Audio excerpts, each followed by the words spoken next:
시청자 여러분 안녕하십니까? 치열했던 총선이 끝났습니다.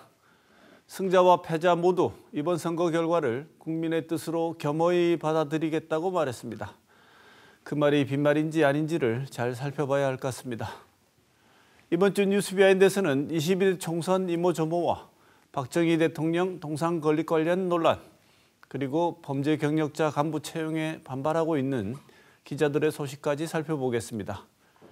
그리고 터크와이드 코너에서는 강호진 경북대 정치외교학과 교수로부터 4.10 총선에서 드러난 유권자들의 민심은 무엇인지 분석해 보겠습니다. 시사톡톡 지금 시작합니다.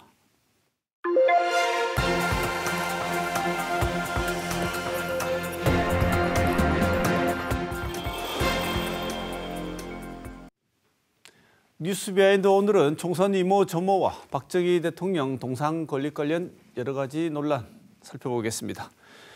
먼저 오늘 나와주신 조정훈 기자 소개합니다. 어서 오십시오. 네, 안녕하십니까. 이태우 기자 나와 있습니다. 어서 오십시오. 안녕하십니까.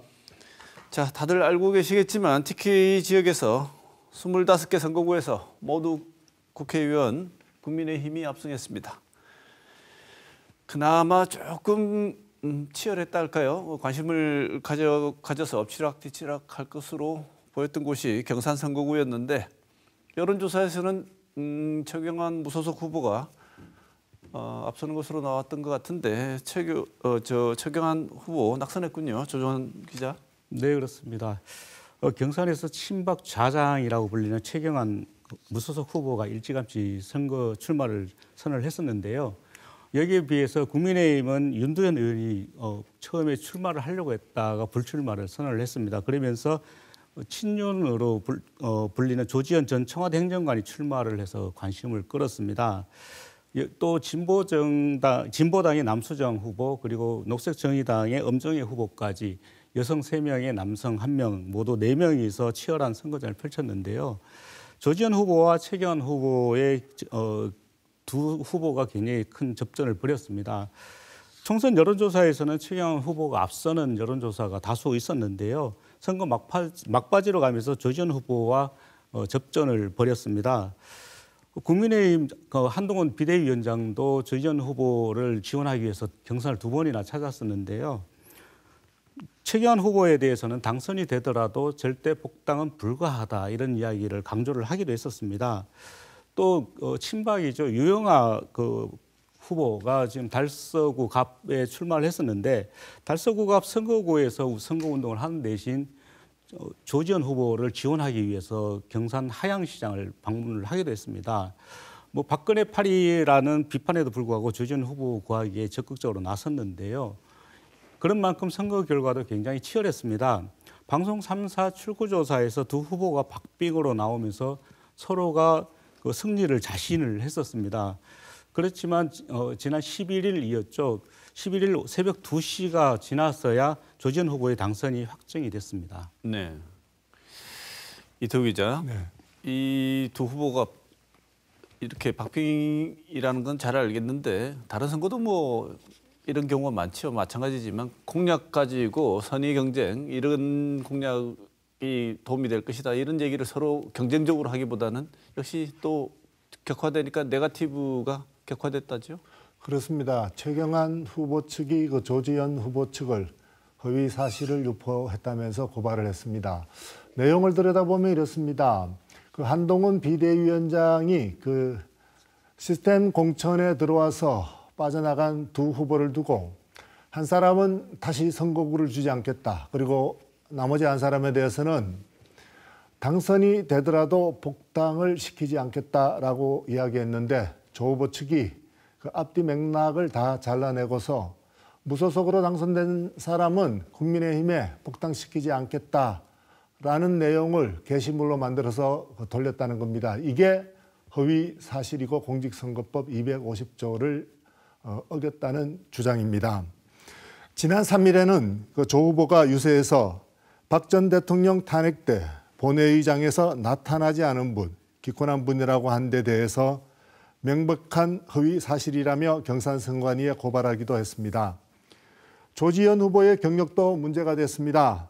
경산시 선관위는 조 후보가 공보에 게재한 대통령실 최연소 3급 행정관 경력에 대해서 사실에 부합되지 않는다며 경산시 선거구 79개 투표구와 투표소에 공문을 붙였습니다.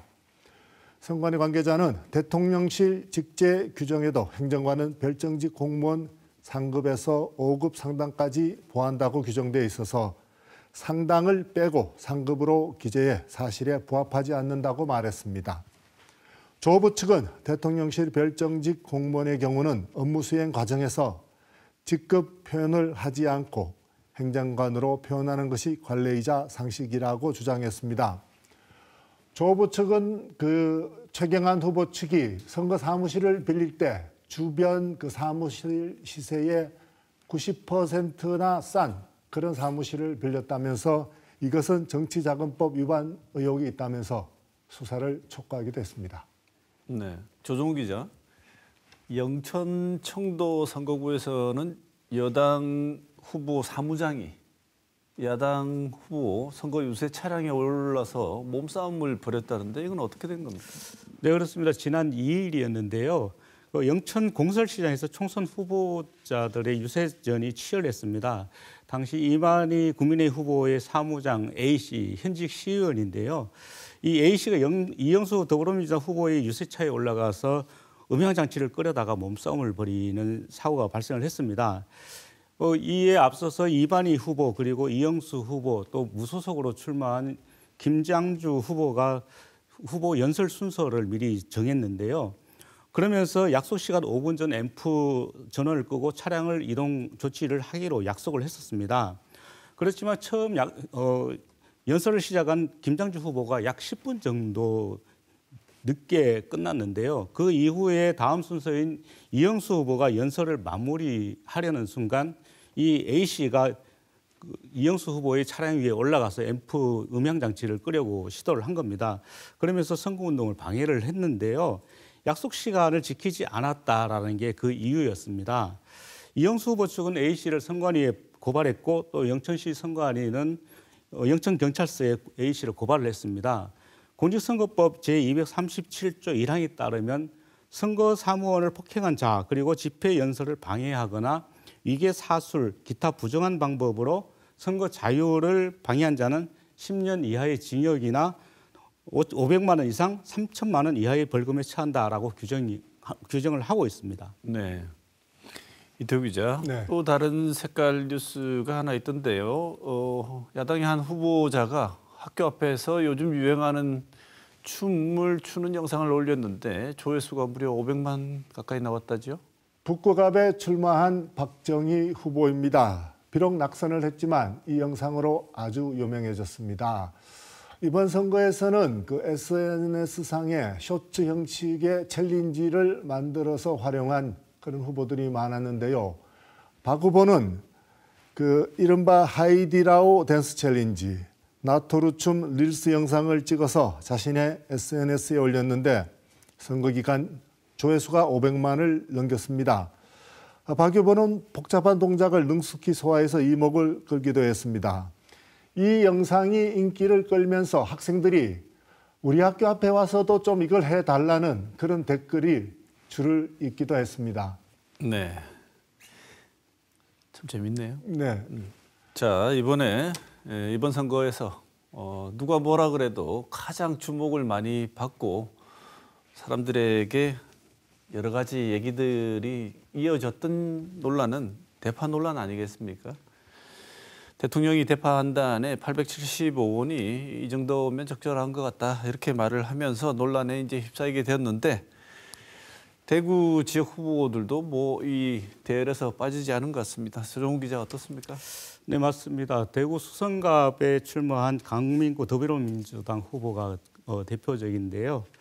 강민구 후보는 대파를 흔들다가 무릎으로 대파를 격파하는 동영상을 자신의 유튜브 채널에 올려서 주목을 끌었습니다. 20년 된 시들시들한 대파를 또 4년 더 드실 것이냐라면서 오선인 주호영 후보를 겨냥을 했었는데요. 지역주의 타파를 외친 후 대파를 격파를 했습니다. 수성을에 출마한 오준호 새진보연합 후보는 기자회견을 열고 대파를 가위로 자르는 퍼포먼스를 진행을 하기도 했었는데요.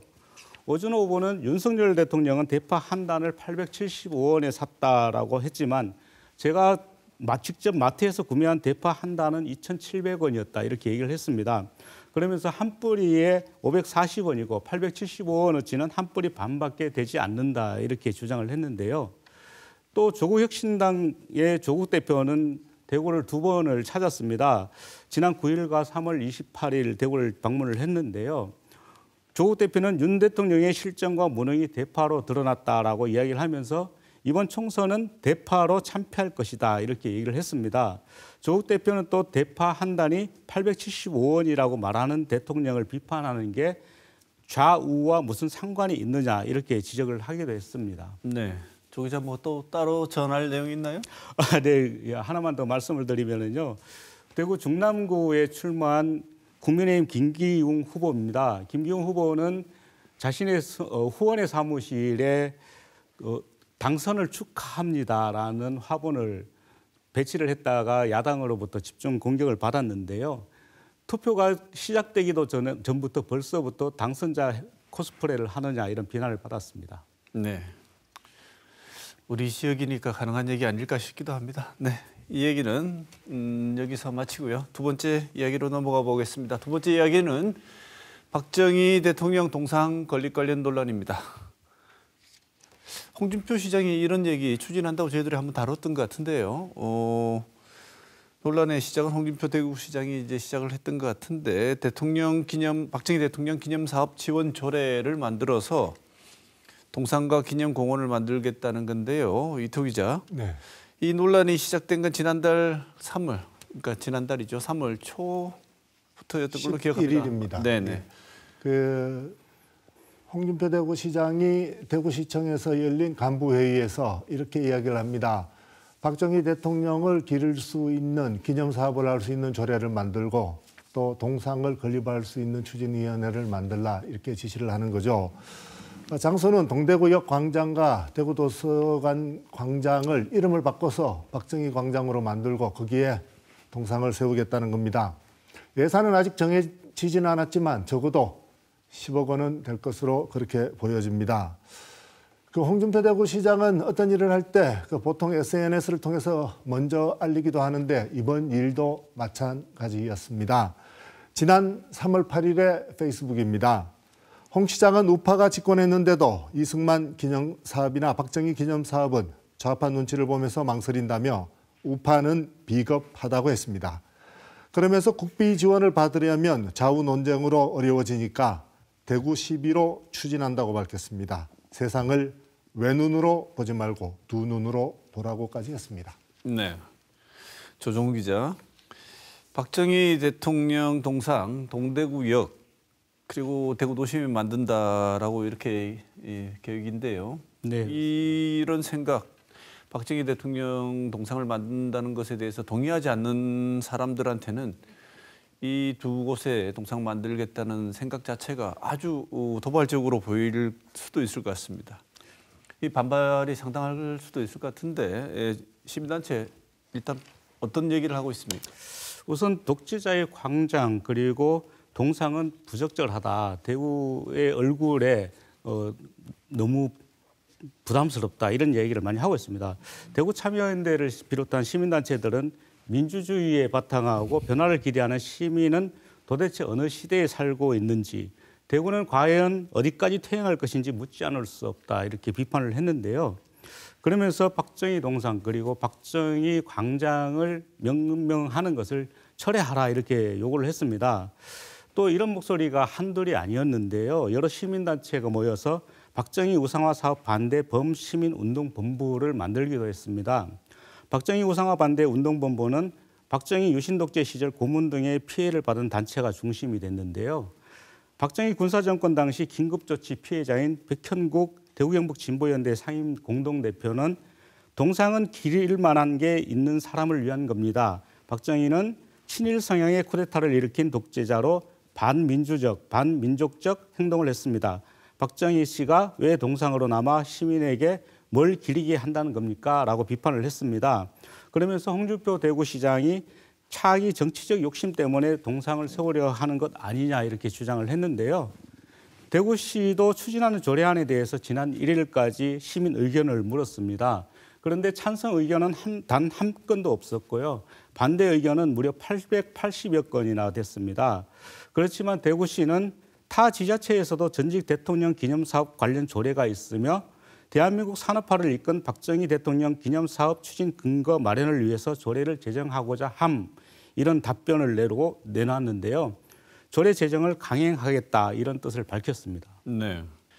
자, 마지막 소식입니다. 마지막 소식은 우리 지역의 지역일간 신문인 대구일보 얘기인데요. 재개발 비리와 관련된 전직 기자를 다시 데스크로 재채용했다는 소식인데요. 이태우 기자. 네. 기자면 이 윤리 덕목 정말 중요하게 따져왔지 않습니까? 그런데 좀 의외입니다. 자, 먼저 지난 2일자 기자협회보를 보시죠.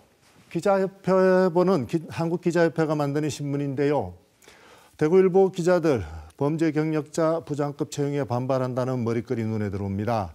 아래 사진을 보면은 기자들이 피켓 시위를 하고 있는데 범죄 경력자 채용 결사 반대, 범죄 경력자에게 면죄부가 웬 말이냐 등이 보입니다. 문제가 된 기자는 지난 2011년에 서문시장 재개발 관련해서 그 건설업체로부터 수천만 원을 받은 혐의로 구속 기소가 됐는데요. 법원에서는 징역형 집행유예를 받았습니다. 이에 대해서 대구일보 기자들은 이런 실형을 사는 사람을 어떻게 데스크로 앉히냐고 반발하고 있는데, 대구일보 노조는 사장이 이런 사실을 알고서도 임용을 했다는데 경악을 금치 못하겠다고 하면서 그 언론사, 특히 기자라는 것은 공적 일을 수행하는데 이런 일을 범죄에 연루된 사람, 그래서 지탄을 받은 사람을 쓴다는 건 용납할 수 없다고 이야기하고 있습니다. 대구일보 측은 그 문제가 된 이 기자가 처벌을 받은 지 이미 10년이 넘었고 제도권 밖에서 자숙을 해왔다면서 기회를 한 번 더 준다는 측면에서 채용하게 되었고, 그리고 자사의 취업 규칙에도 아무런 문제가 없다고 그렇게 이야기를 하고 있습니다. 네. 자, 이번 주 소식은 여기까지입니다. 조정훈, 이태우 두 기자 취재한다고 고생하셨습니다. 뉴스비하인드 오늘 순서 여기서 마치겠습니다. 고맙습니다.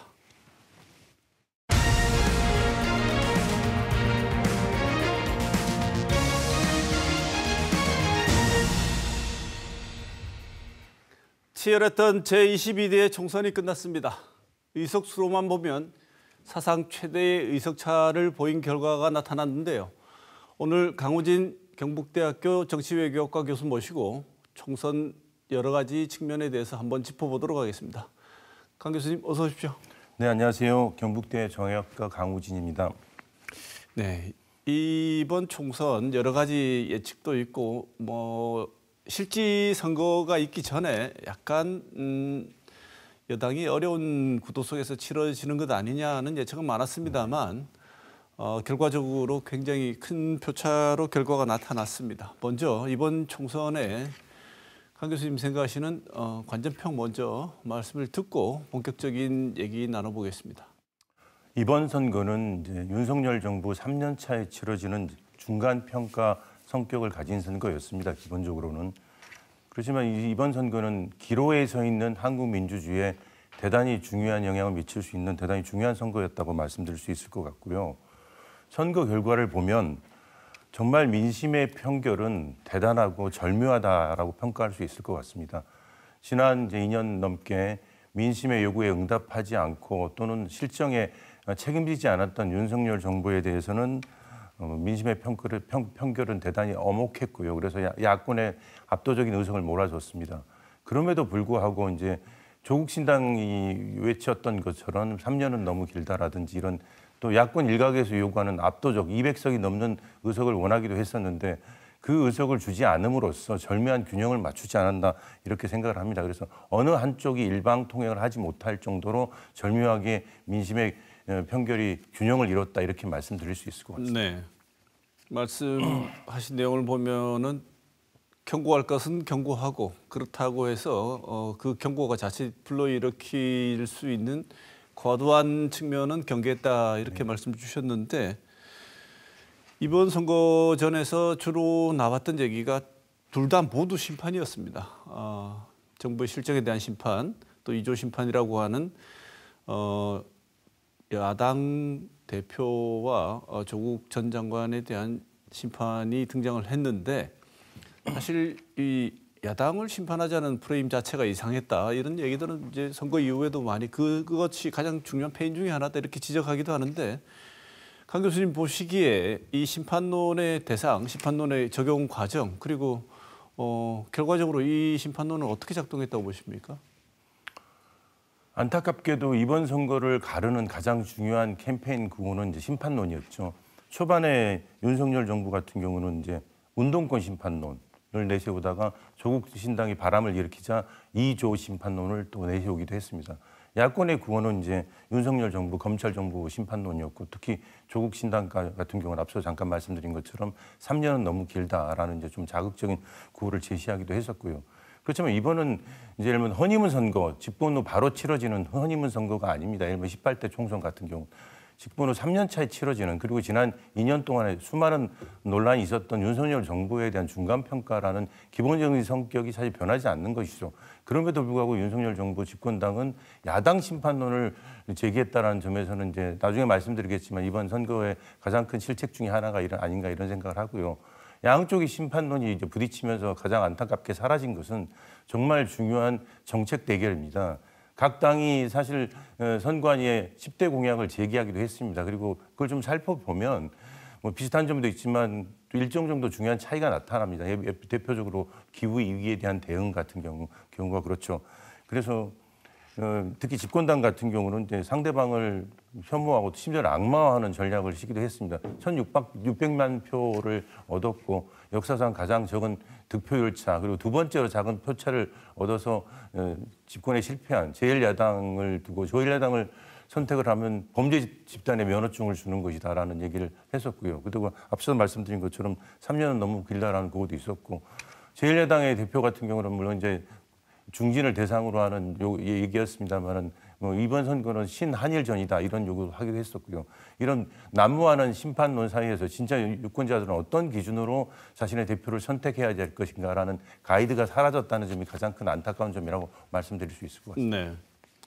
보통 여당이 이 새로운 잘못한 내용이 있으면 이걸 어떻게 바로잡고 그렇게 해서 이런 방향으로 나아가겠다 얘기하는 이 전략이라든지 정책적인 비전을 제시하는 게 일반적인데 그런 점에서는 이번 총선이 굉장히 특이했다는 것으로 이제 정리해 볼 수 있을 것 같습니다. 그렇다면 이번 총선에서 여당이 실패한 가장 큰 원인이 그런 가장 기본적인 전략적인 총선 전체적인 전략의 부재 혹은 전략적인 방향 설정의 실패 이렇게 보십니까?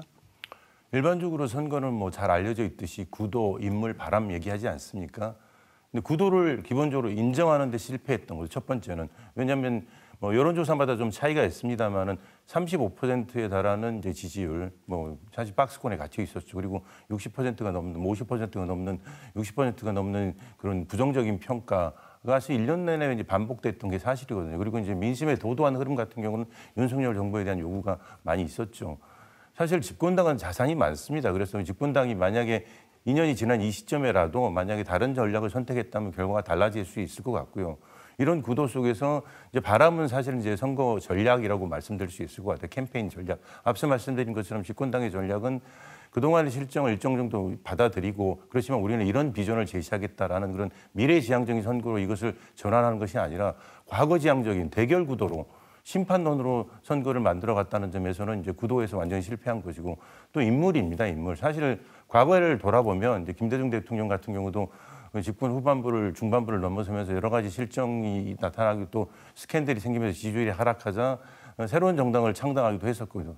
또 김영삼 대통령 같은 경우도 새로운 인물을 적극적으로 영입해서 새로운 바람을 불러일으키기도 했었거든요. 그래서 이런 심판론을 일정 정도 저지하고 또 득표를 얻기도 했었는데 이번에 인물 이제의 경우를 보면 집권당 공천 같은 경우는 안타깝게도 이런 새로운 비전을 제시하는데 대단히 실패했고요. 그래서 사실은 윤심 공천 그리고 또 한심 공천 이렇게 평가를 하지 않습니까? 그래서 구도, 인물, 바람 세 가지 모두 집권당이 실패한 게 아닌가 이렇게 평가할 수 있을 것 같습니다. 그 결과가 선거 결과로 드러났다라고 말씀드릴 수 있을 것 같습니다. 네. 어느 하나를 콕 집어서 얘기할 수 없을 만큼 총체적으로 전략적인 실패가 종합적으로 나타났다 이렇게 보시는 것 같은데 결과적으로는 어쨌든 뭐 총선 진행하는 과정에서는 어떤 분들은 전문가들은 경고를 하고 하지만 그 안에서 움직이는 사람들은 자기들의 전략적 방향이 맞다고 생각하고 움직였고 결과적으로 틀렸기 때문에 원인을 그것으로 지금 지목하고 있는 것인데 이전에도 이 방향으로 가서는 안 된다고 여러 명이 또 지적을 했던 것 같아요. 내부에서도 그렇고. 근데 어쨌든 본인들이 그 전략팀에서 여당에서 선택한 그 방향대로 나갔고 그 결과로 나타난 것인데 이 결과가 단순히 이 국회의 의석수에만 영향을 주는 것이 아니고 더 중요한 것은 현재 윤석열 정부의 남은 3년을 어떤 방향으로 전국의 방향, 정책의 방향, 그다음에 대통령이 운신할 수 있는 폭의 제한부터까지 모든 부분에 영향을 미칠 수 있다는 건 분명해 보이는데 유권자들 역시 그걸 잘 알고 투표하지 않았겠습니까? 네. 그런데 지금 나타난 결과만 보자면 유권자들의 표심은 윤석열 정부에 대한 어떤 민심 위반 현상이 분명해 보이는데 이유가 뭐라고 보십니까? 보통 선거에는 여러 가지 이슈가 작용을 하기도 합니다. 뭐 예를 들면 안보가 중요하게 되면 안보 이슈가 중요하기도 하고 또 다른 또 외부의 또는 정치적인 2002년 대선 같은 경우는 이제 정치 개혁이 화두가 되기도 했었죠. 그렇지만 기본적으로 먹고 사는 문제, 경제가 가장 중요한 문제입니다. 윤석열 정부 2년 동안 우리가 너무나 잘 알다시피 모든 지표가 잘 설명하듯이 민생이 너무 안 좋고요. 경제가 사실은 뭐 폭망했다고 얘기할 수 있을 정도로 지금 어려운 상황입니다. 그런데 문제는 이제 윤석열 정부 집권당이 이런 도도한 민심의 흐름을 읽는 데 실패했고 여기에 반응하지 않았다는 거죠. 다시 이제 원론으로 좀 돌아갈 필요가 있습니다. 민주주의 체제는 민심에 반응하고 또 민심에 대응하는 정책적으로 대응하는 체제입니다. 수많은 논란, 수많은 사고가 있었지만 여기에 대한 요구가 아래로부터 시민들에 의해서 많이 제기가 됐지만 안타깝게도 시민들의 질문과 요구에 반응하지 않았고요. 거기에 대해서 정책적인 대안을 제시하는데 실패했다. 그게 가장 큰 원인이라고 말씀드릴 수 있을 것 같습니다. 네. 예를 들면 지금 뭐 많은 논란이 네네. 있었지만 뭐 대파 논란 같은 게 상징적으로 잘 나타내지 않습니까? 그렇죠? 강 교수님 지금 말씀을 하셨지만 민심이라고 말하는 국민들이 지각하고 있는 내용들이 실제로 옳거나 그러거나 혹은 그것이 어떤 정당성이 있거나 없거나를 논쟁적으로 살필 것이 아니라 민주주의 체제라는 것 자체는 국민들의 민심을 반영하지 않으면 실패를 할 수밖에 없는 구조로 설계되어 있는 제도 아니겠습니까? 네, 그렇죠. 예. 본인들이 동의하지는 하든 안 하든 네. 민심들을 듣고 반영하지 않으면 나중에 선거라는 과정을 통해서 반드시 실패하게 돼 있다는 것은 지극히 상식적인 얘기인데 그 상식적인 어떤 반응 체계와 이 민주주의라는 시스템이 활동하는 방식에 현 여당 그리고 이 윤석열 정부가 제대로 반응하지 않았다 이렇게 보시고 그것이 중요 이유다 이렇게 말씀을 주셨습니다. 사실 거대한 역설이라고 말씀드릴 수 있을 것 같은데요. 왜냐하면 민심에 더 반응하기 위해서 민심과 함께하기 위해서 많은 논란에도 불구하고 용산으로 청와대를 이전하지 않았습니까? 그렇지만 지난 2년은 안타깝게도 청와대 궁궐보다도 더 심한 민심과의 불통이었다는 게 이제 드러난 거죠. 그게 이제 윤석열 정부의 가장 큰 패인 중에 하나라고 생각합니다. 네. 그래서 모두 관전평 말씀하실 때 이번 결과 자체는 굉장히 절묘하다고 말씀을 주셨어요. 300석 중에 몇 석을 가지느냐가 또다시 말씀하신 내용 절차적인 어떤 제도로서의 민주주의 우리 국회에서도 정하고 있지 않습니까? 몇 석이면 뭘 할 수 있고 몇 석이면 뭘까지 할 수 있다. 그래서 나온 얘기가 200석을 달라가 조국 혁신당의 주장이었고 일부 야당에서는 대승을 했음에도 불구하고 일부 야당 지지자들은 부족하다. 기분이 별로 썩 좋지 않은 결과다. 이렇게 얘기를 하는데 200석을 한 정당이 가지는 것이 과연 민주주의적으로 제대로 된 설계냐 또 결과냐에 대해서는 여러 의문이 들 수도 있을 것 같은데 결과적으로는 실패했습니다. 그래서 어쨌든 거부권도 안 되고요. 대통령 거부권을 무력화시킬 수 있는 것도 안 되고 개헌 저지선도 확보를 했습니다. 그런데 이게 의석이 확실하게 확보된 의석이 아니란 말이죠. 그래서 여러 가지 경우의 수를 대입을 해서 많은 사람들이 이 전망을 하고 있는데 강 교수님께서는 지금 나와 있는 결과적인 의석수 어떤 의미를 지니고 있고 어떤 역학 구도를 만들어낼 수 있다고 보십니까? 앞서서 말씀드린 것처럼 민심의 편결은 정말 단호하고 절묘하다고 제가 말씀드렸는데 물론 저희들은 이제 이후에 민심의 집합적인 결과를 해석하는 것이고요. 그렇지만 더 단호하고 절묘하다고 말씀드린 것은 앵커께서도 말씀하신 것처럼 일방적으로 독주할 수 있는 200석을 주지는 않았다는 거죠. 근데 우리가 잊지 말아야 될 것이 200석을 준다고 해서 일부 이제 광장에서 일어나고 있는 분노가 그대로 표출되는 탄핵이 가능한 게 아닙니다. 사실 그렇죠. 왜냐하면 국회에서 통과가 된다고 하더라도 헌법재판소라는 그런 또 기관이 있는 것이고요. 또 명확한 증거가 드러나지 않으면 국회에서도 또 통과되기 힘든 부분이 있는 것이고요. 하지만 이제 120석의 기준은 대단히 중요합니다. 왜냐하면 패스트 트랙을 저지할 수 있는 마지노선이 이제 120석이었는데 패스트 트랙을 탈 수 있는 120석을 저지하는 데 실패했다라는 게 윤석열 정부한테는 뼈아프죠. 그것이 가지는 민심의 의미는 크다라고 생각합니다. 왜냐하면 그동안 윤석열 정부가 다 응답하지 않았던 뭐 대통령 부인 관련된 이슈라든지 특히 이제 최상병 관련된 특검법 이슈라든지 많은 법안들이 기다리고 있거든요. 근데 이제 지난 2년 동안과 같은 방식으로 계속 거부권의 방식으로 이 문제에 대응을 한다면 국민들이 이번에 이제 아주 절묘한 방식으로 윤석열 정부한테 주었던 마지막 기회를 제대로 활용하지 못하고 한국 정치는 경랑으로 휩싸일 가능성이 크다라고 말씀드릴 수 있을 것 같아요. 그러면은 강 교수님 말씀을 듣고 있는 와중에 제가 든 생각은 숙제는 국민의힘 당에게 주어졌다 이렇게 보이는데 또 거부권이 행사될 수 있을 거라고 보십니까? 국회를 통과한 법에 대해서? 지금 우리가 뭐 많은 자료에서 이미 나와 있던 것처럼 역대 대통령하고 비교할 수 없을 정도로 많은 거부권을 행사하지 않았습니까? 그럼 또 행사된다면 제2 요구가 왔을 때 부결이 되거나 혹은 국힘 내부에서 흔히 말하는 반란표죠. 그런 표가 나와서 이전과는 21대와는 다른 방식으로 통과될 가능성 혹은 내부에서 이미 거부권이 행사되는 상황이 발생할 것 같으면 만약에 거부권이 행사된다면 돌아오면 우리는 찬성표를 던지겠다는 이런 반발 이런 게 가능하다고 보십니까? 충분히 가능성이 있다고 생각합니다. 지금 예를 들면 8석의 문제 아니겠습니까?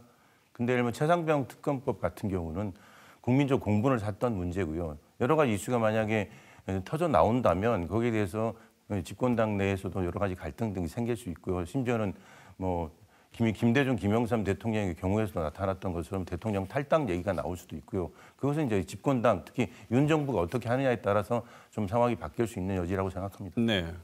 21대에 비해서 22대 국민의힘은 용산에 대하는 목소리의 크기가 훨씬 커질 거라고 보십니까?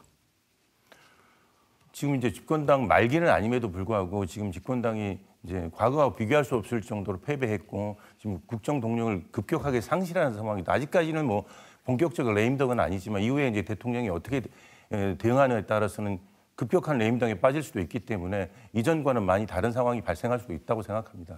우리 언론 같은 경우에는 아무래도 조심스럽죠. 그래서 지금 당장 이 얘기를 우리 언론들이 구체적으로 올리고 있지는 않습니다만 외신들은 아예 대놓고 총선 다음 날 레임덕 가능성을 얘기를 하고 있습니다. 아주 조기 레임덕에 빠질 것이라는 얘기를 하고 있는데 강 교수님 보시기에는 어떠신지요? 그 부분은 뭐 대통령도 만약에 우리가 이번 총선에서 실패한다면 사실상 식물 대통령이다라는 말을 하시지 않았습니까? 근데 식물 대통령이라고 해서 아무것도 못하는 건 아니거든요. 앞서 말씀드린 것처럼 100석 이상의 의석을 주었고 야당 같은 경우도 야당 연합 같은 경우도 정부 여당이 가지는 그런 기본적인 권한이 있기 때문에 정부 여당과 협조를 해야만 야당이 원하는 정책적 아젠다를 추진할 수 있는 부분이 있습니다. 그렇기 때문에 여기가 바로 정치의 공간이라고 생각합니다.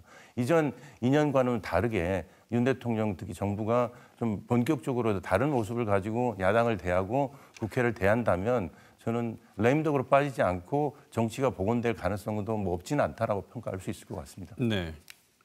생각보다 대통령의 본인의 목소리가 선거 이후에 정치를 생각하는 대통령의 목소리가 나오는데 오래 걸렸는데요. 강 교수님 보시기에 윤 대통령이 이전과는 다른 방식으로 국정 스타일을 전환할 가능성이 얼마나 된다고 보십니까? 그동안의 모습으로 봐서는 그렇게 높지는 않다고 생각합니다. 그렇지만 사실은 많은 시간이 남아 있습니다. 지금 정권 말기가 아니라 정권 중반을 이제 지난 상황이기 때문에 남은 기간을 제대로 운영하기 위해서는 그건 반드시 필수 요건이라고 생각합니다. 그래서 필수 요건을 보여주는 게 국민들 앞에 민심의 편결에 응답한다는 모습을 보여주는 게 첫 번째 단추가 아닌가 이런 생각을 하고요. 내각 쇄신이라든지 이런 게 첫 번째 상징적인 모습이 되겠죠. 네. 자, 이번에는 우리 지역 얘기 한번 살펴보겠습니다. 대구 경북 참 재미없는 선거였다. 이런 얘기를 많은 분들이 하십니다. 그래서 역대급 이렇게 조용한 선거는 뭐 처음 치러봤다. 전만 해도 길거리에 다니면서 이렇게 확성기 소리라든지 이걸 몇 번 마주친 적이 없습니다. 뭐 조용해서 좋긴 했는데 선거 때 이래도 되나? 너무 조용한 거 아닌가? 그래서 국힘이 대구 경북 지역 25석 싹쓸이를 했는데 이 싹쓸이가 될 거라는 예상이 너무나 쉬워서 일부 뭐 긴장하고 있는 후보들 외 지역권도 있었겠습니다만 너무나 공천이 당선으로 연결되는 이 구조, 이래서 특히 민심은 그 구조를 어쨌든 구조에 대한 문제 제기보다는 그대로 받아내는 형국이었는데 이번 우리 지역의 총선에 대한 평가 어떻게 하실지요? 영남권으로 볼 수도 있고 또 대구 경북과 부산 경남을 이제 따로 볼 수도 있는데 사실 대구 경북 지역만 놓고 본다면 사실 이번 선거만 그렇지는 않습니다만 안타깝게도 대구 경북의 민심은 전체적인 흐름과는 좀 동떨어진 채로 진행된 게 사실입니다. 특히 이번에는 윤석열 정부가 위기에 처한다는 그런 시그널들이 많이 있었기 때문에 윤석열 정부를 탄생시킨 보수의 본령, 보수의 본거지 주민들, 시민들의 입장에서 볼 때는 보수를 구해야 된다, 현 정부를 지지를 해야 된다라는 이런 막판 그런 지지 심리가 작동한 게 아닌가 이런 생각을 하고요. 근데 이제 문제는 뭐냐면 그럼 대구 경북의 경기가 그런 전체적인 국가 경기와 다르게 좋은 것인가? 대구 경북의 압도적인 지지는 윤석열 정부가 정말 잘하고 있다는 표시인가? 그럼 이런 표시라고 한다면 다수의 민심과 대구 경북의 민심은 이렇게 다른 것인가라는 근본적인 질문. 대구 경북은 왜 윤석열 정부에도 이렇게 압도적인 지지를 지속적으로 보내는가라는 질문을 우리가 던져야 된다고 생각합니다. 사실은 윤석열 대통령 같은 경우는 이제 윤석열 한동안 이제 두 분이 다 마찬가지입니다만 보수를 정치적으로 대표했던 박근혜 전 대통령 그리고 이명박 전 대통령을 사실 정치적으로 법적으로 괴멸시키는 장본이 아니겠습니까? 근데 한국 정치의 가장 큰 부조리국 중에 하나는 뭐냐면 현 이제 대통령도 마찬가지고 집권당 비대위원장이 자신이 구속시켰던 전직 대통령을 만나서 안부를 묻는 것을 넘어서 정치적 자문을 구하는 모습들. 이런 모습들을 우리가 대구 시민들의 입장에서 볼 때는 어떻게 우리가 받아들여야 될 것인가 이런 좀 고민을 해볼 필요가 있는 선거 결과가 아닌가 생각이 듭니다. 네. 당선된 분들이 이 대구 경북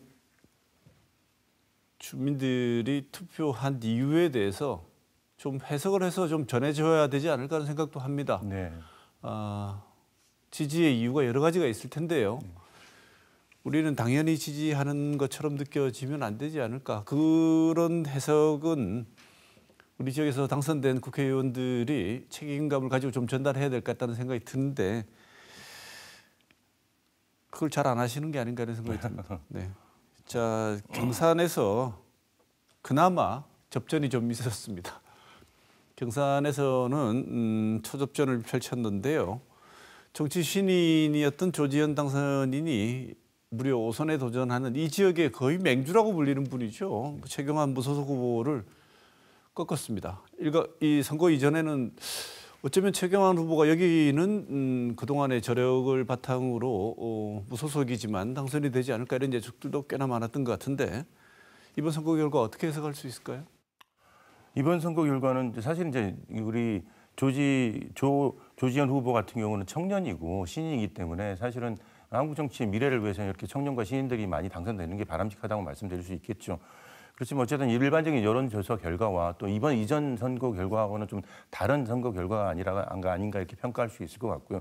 우리가 홍준표 전 의원이라든지 그다음에 주호영 의원 케이스에서 알 수 있듯이 대구 경북 시민들은 무소속으로 출마하더라도 좀 큰 정치인들, 거물 정치인들을 선호하는 경향이 컸고요. 그런데 이번에는 이제 막판 보수 결집 앞서서 말씀드린 것처럼 윤석열 정부가 워낙 위기라고 많은 시그널들이 보였기 때문에 막판 보수 결집이 이루어진 게 아닌가 생각을 하고요. 이제 지역은 다르지만 유영하 이제 전 변호사가 유영하 변호사가 당선되지 않았습니까? 유영하 변호사 같은 경우는 박근혜 전 대통령의 복심이라고 얘기할 수가 있고요. 근데 박유영하 변호사는 어려운 끝에 많은 논란 끝에 또 당의 공천을 받아서 이제 당선이 됐고요. 최경영 의원은 같은 이제 친박이지만 또 박근혜 정부의 가장 중요한 역할을 했던 분이고요. 무소속으로 나왔고요. 서로 다른 정치적 결과를 낳았는데 이것을 어떻게 해석할 것인가라는 건 좀 우리가 곰곰이 고민을 해봐야 되지 않을까 이런 생각이 좀 듭니다. 네.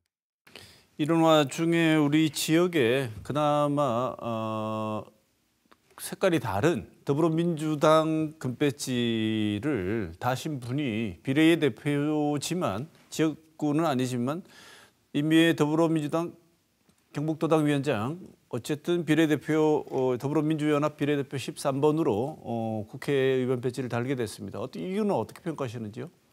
잘 알려져 있듯이 임미애 위원장 같은 경우는 사실은 험지 중에 험지라고 얘기할 수 있는 민주당 입장에서 보면 경북에서 절치부심하면서 농민운동도 하고 도의원부터 시작해서 도당위원장도 하시고 그다음에 도지사에 출마도 하시고 그러면서 인상적인 또 득표를 하시기도 하고 대구 경북 지역에서는 민주당의 그런 모델 중에 하나였다고 평가할 수 있을 것 같습니다. 정치적으로 보면 개인적 차원이지만 그동안 이제 노력에 대한 보상이라고 평가할 수 있을 것 같습니다. 그래서 어쨌든 대구 경북 출신이 스피커를 얻었기 때문에 대구 경북의 현안들이 좀 대표될 수 있는 통로를 마련된 게 사실이고요.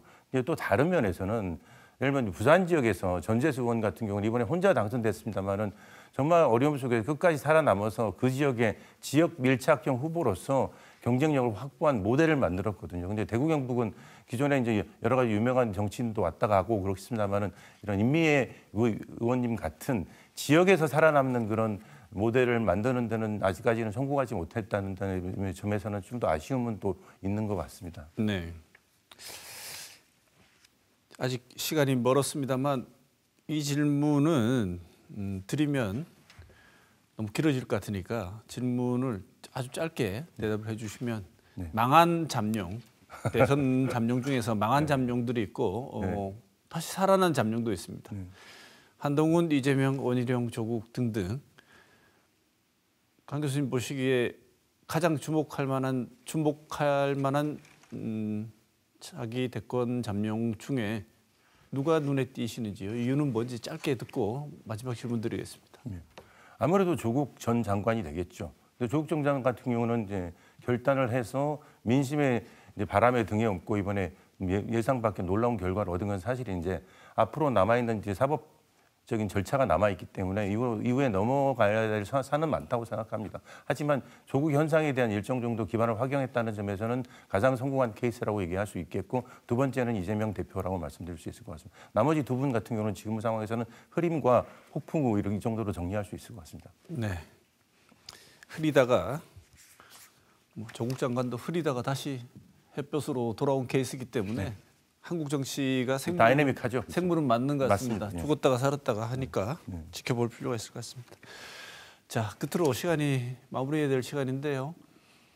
심상정 대표가 녹색정의당 영석을 이야기하면서 정계 은퇴를 선언했죠. 이번에 군소정당들은 참 성적표가 안 좋고 전망마저도 어떻게 될지 많이 흐려져 있습니다. 이것에 대한 평가를 포함해서 이번 총선의 교훈이라고 생각하시는 지점 그리고 앞으로 우리 선거를 위해서 이런 점은 좀 달라져야 되지 않겠나 이런 생각이 드는 지점까지 말씀 듣고 오늘 이야기 마쳐야 될 것 같습니다. 네.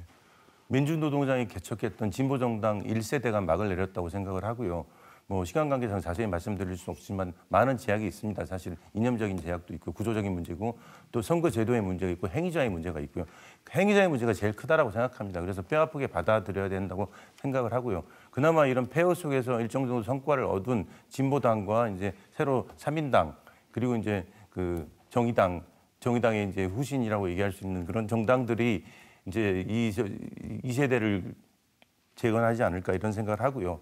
결국은 지역과 연합 정치가 미래 재건에 대한 가이드가 될 수 있다고 생각합니다. 이번 선거의 교훈은 저는 간단하다고 생각합니다. 정치라는 것은 민심에 응답하고 책임지는 것입니다. 사실은 그동안 그렇지 않았다고 이제 평가할 수 있을 것 같고요. 그래서 각 당이 승리한 정당은 승리한 정당대로, 패배한 정당은 패배한 정당대로 어떻게 민심을 재건할 것인가 이런 고민을 해야 된다고 생각합니다. 마지막으로 한 말씀만 드리면 사실은 이번 선거가 가진 가장 중요한 교훈 중에 하나는 한국 민주주의 위기론이 많이 제기됐습니다. 그렇지만 결국은 민주주의는 선거를 통해서 민주적 책임성을 확보하는 선거를 통해서 한국 민주주의는 복원하고 탄력적인 그런 성격을 확인했다는 점에서 가장 큰 교훈이 있지 않나 이렇게 말씀드릴 수 있을 것 같습니다. 네. 자, 오늘 토크와이드 경북대학교 정치외교학과 강호진 교수 모시고 총선에서 드러난 민심의 이모저모 우리 정치 얘기 나눠봤습니다. 강 교수님 고맙습니다. 네, 감사합니다.